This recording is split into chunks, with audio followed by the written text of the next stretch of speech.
This is your Barbados Today Morning News Update for Tuesday, July 16th, 2019. Thanks for joining us. I'm Carol Williams. Home drums will beat first. That assurance from Minister of Health and Wellness, Lieutenant Colonel Jeffrey Bostic, amid concerns that Barbados is looking to nurses from Ghana to fill its healthcare needs. The minister tells Barbados Today that Barbadians will be given first priority.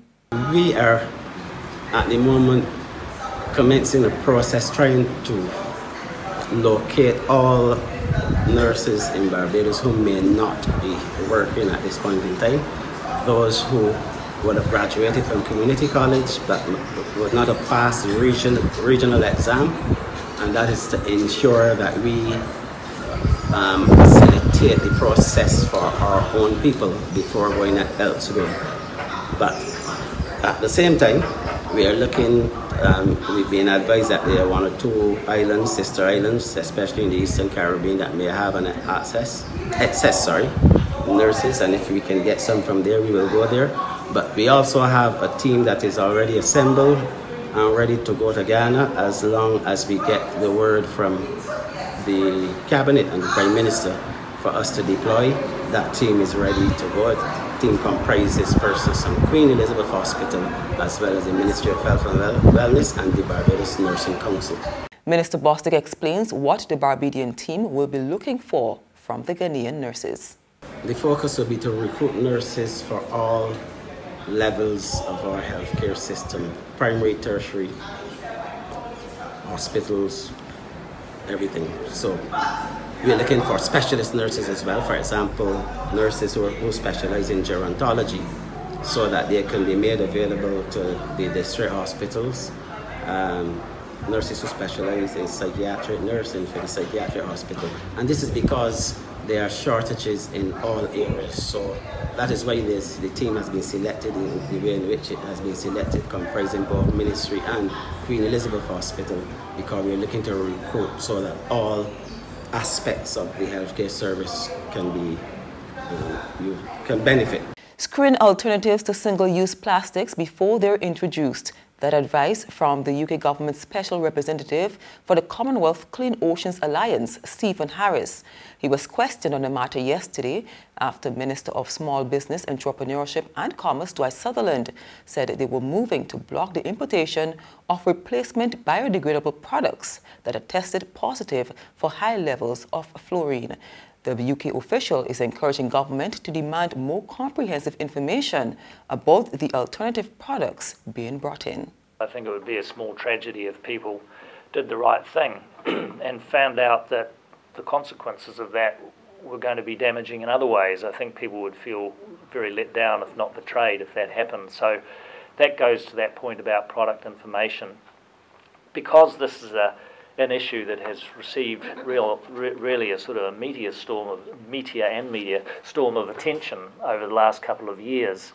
It's incentivized the production of a whole lot of alternatives, but those alternatives haven't always come with the degree of information that consumers need.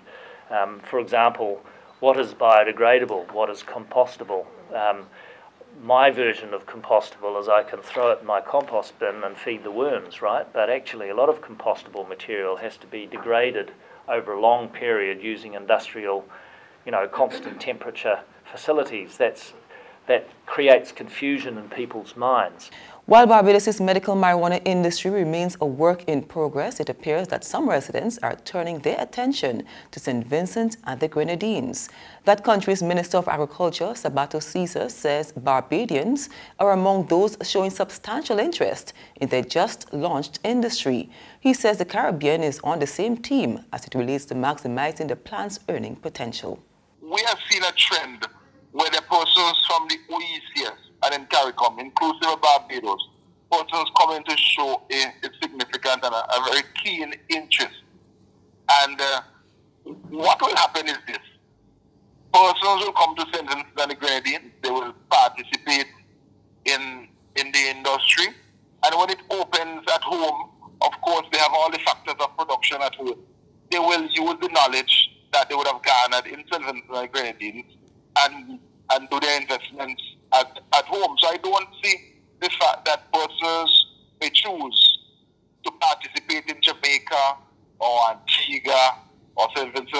Philippines because they are coming earlier in the game. That will be detrimental at all to the industry at home in Barbados because persons will come back home. There's regional and international news after this short break.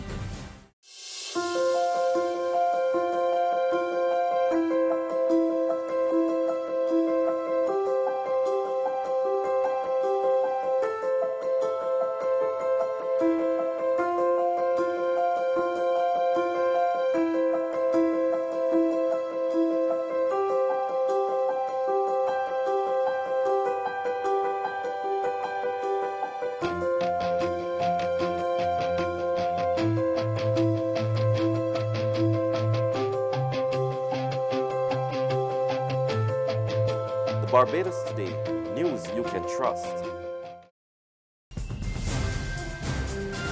8 murders in 24 hours. The bloodletting continues in Trinidad.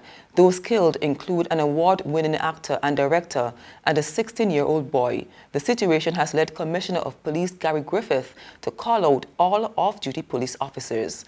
More from CNC 3 News. A 16-year-old boy is among 3 people shot and killed in Laventille. According to reports, shortly after 11 last evening, a gunman alighted from a black Nissan Tida motor vehicle and opened fire on a group of men playing cards in the vicinity of Dashin Shop, Eastern Quarry, Laventille. The police were contacted and on arrival discovered 3 men and a teenager lying in pools of blood. 31-year-old Shamaki Wickham was pronounced dead at the scene. 16-year-old Salim Peters and 37-year-old Damian Granger both succumbed to their injuries at hospital, while 40-year-old Jason Prince remains warded at hospital. Police are still working on a motive for the triple killing. And finally, on the international scene, the Trump administration yesterday unveiled a new rule to bar almost all immigrants from applying for asylum at the southern border. For more on that story, we go to Reuters TV News. In an effort to crack down on a surge of Central American asylum seekers entering the United States, the Trump administration is taking steps to make asylum claims more difficult. An interim rule announced Monday puts the onus on migrants coming by land to first seek shelter in another country. This is known as a third country rule. Many of the recent arrivals are families from Guatemala, Honduras and El Salvador, and cross through at least one other country before reaching the U.S. border. In many cases, they're fleeing criminal gangs and rampant poverty. The U.S. government has sought to stem the tide of migrants fleeing north, many of whom cross the border and then surrender to immigration agents.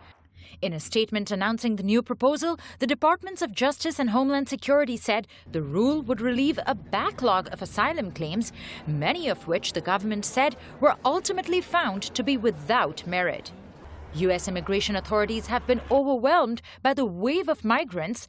Reports of dangerous overcrowding, disease and malnutrition at U.S. detention centers for adults and children. These women were being told by CBP officers to drink out of the toilet. Sparked protests and vigils in American cities over the weekend. That's news, but for the very latest, visit our website at www.barbadostoday.bb. You can also subscribe to our e-paper, email updates, or like us on Facebook. And sign up for breaking news alerts via WhatsApp. We're also on Izumi Media in bus terminals, as well as screenplay at supermarkets and gas stations near you. You can also hear us on Mix 96.9 FM and Capital Media HD 99.3 FM. I'm Carol Williams. Have a good day.